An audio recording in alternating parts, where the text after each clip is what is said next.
It is rare that I see a take so bad that I feel that I have to make a video responding to it. It is even more unusual that I see a take so monumentally misguided that I am driven to make 2 videos. But Mari Yumi has managed to do that with finesse. Now, I am sure that some people are going to accuse me of using her name for clickbait or somehow clout chasing. My response to that is, if she didn't want to get rained on, then she should have had a better take. So, here is what has gotten me so riled up. Imagine watching an episode of Naruto and right before Naruto goes to fight Sasuke for like the 100th time, he suddenly just stops moving, turns to the camera and says something like, "So, what you gonna do about the president election that's coming up?" You'd immediately turn that off, right? Because that's so weird that you couldn't believe Naruto would say something so jarring. Yes, anime is entertainment, but entertainment is art. Just because something is animated doesn't mean it is just for kids. And just because it's animated doesn't mean that it can't be used to explore political ideas. The entire concept that anime can be only vacant entertainment is an insult to the medium that I love. I will take this one step further. When anime is used to explore political concepts, when it is engaging with big ideas, this improves an anime rather than detracts from it.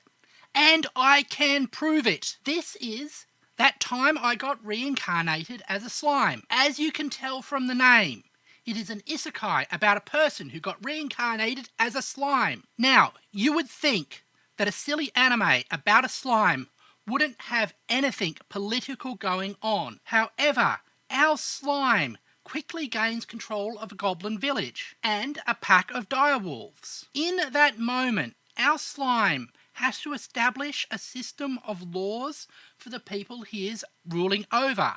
Now, some people would say establishing laws in a fictional setting isn't related to real-world politics. However, fiction has the power to make indirect comments on the real world. Don't mistreat people that you have more power over because it drives them to violently fight back.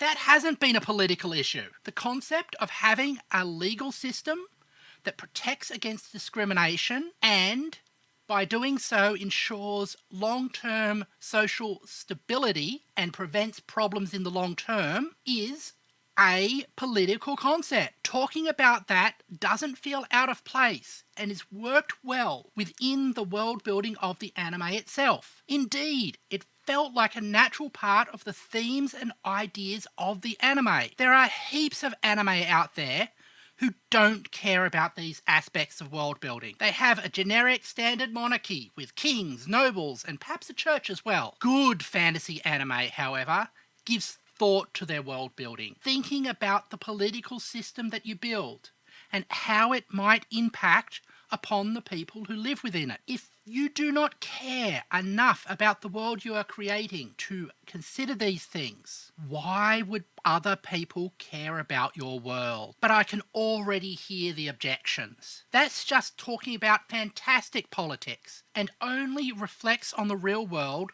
by way of analogy. It would still be out of place to comment directly on the real world in an anime. It would be jarring and take you out of it. There is a scene later on in this anime where the slime is talking to a human girl isekai'd during World War II. In it, he shares with this girl a history of post-war Japan, how Japan's pacifism and the embrace of trade led to Japan's post-war recovery and the economic miracle, that it was through cooperation with other nations rather than conflict that Japan rose to be a global power. The scene is deeply touching to the point of moving me to tears. I love it, but it is without a doubt advocating a political stance. That's just one example.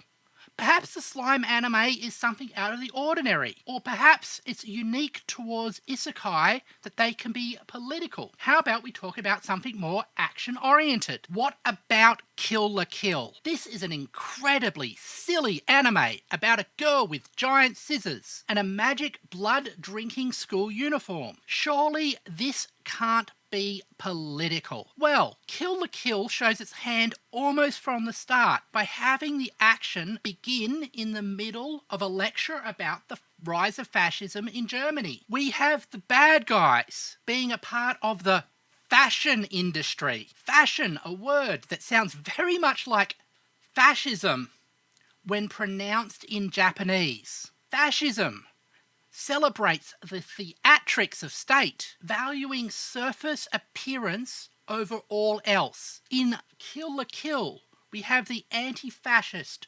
nudist beach who reject surface trappings by doing everything naked. Fascism wants purity, but in Kill la Kill, the hero Ruko is half human and half alien. By the way, the word for biracial in Japanese is hafu. Fascism looks back to an imagined non-existent past which was uncorrupted by what they see as modern sins, such as unorthodox sexual practices. In Kill la Kill, the people who stand up to the forces of fashion are queer, perverted, degenerates. Everything that fascism hates. Kill la Kill is on so many levels an anti-fascist work of art, directly opposing everything that fascism holds dear. While opposition to fascism shouldn't be something that addresses modern politics, we all know that this is unfortunately not the case. Okay,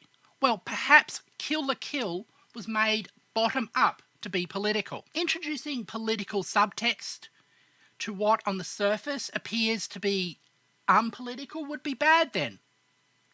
Or would it?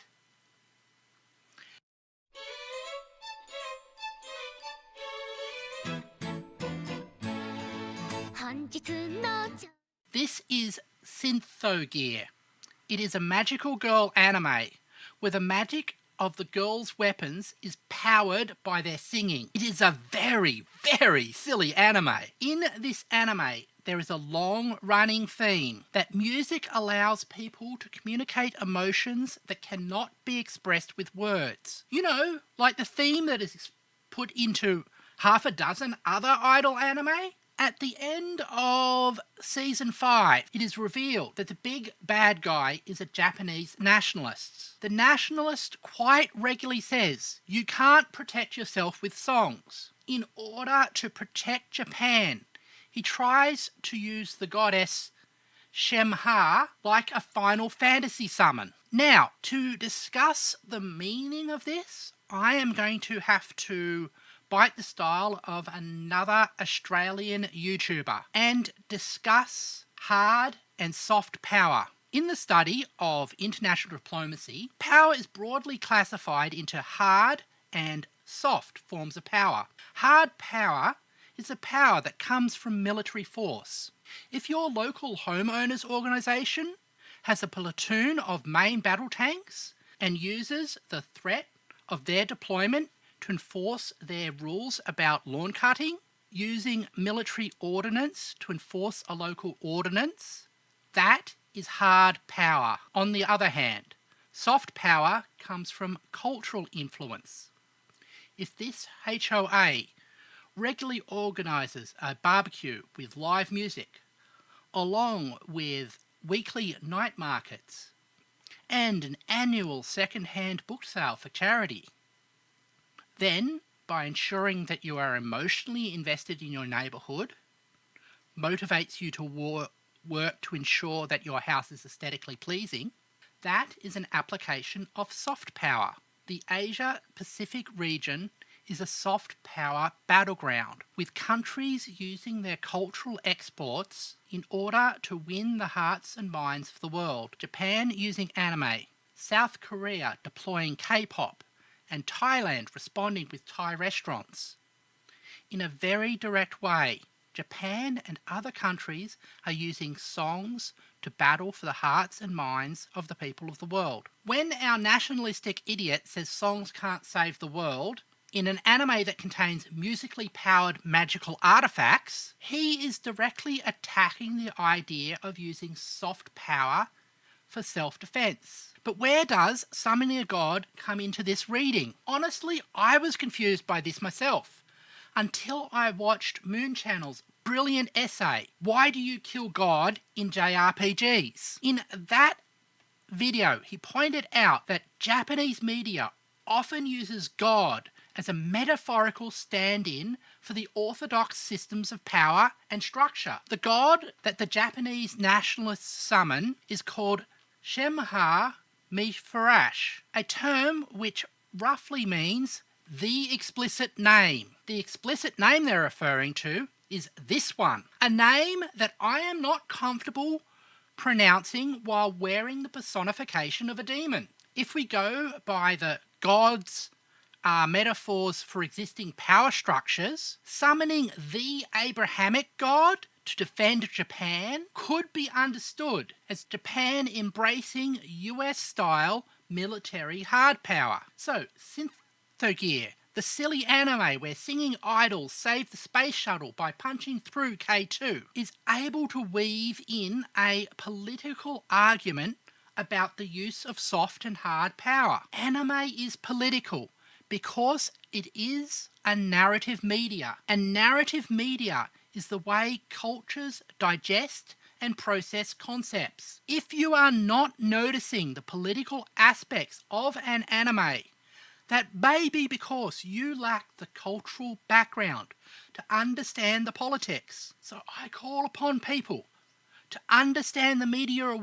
that you are watching better and give yourself a richer entertainment experience.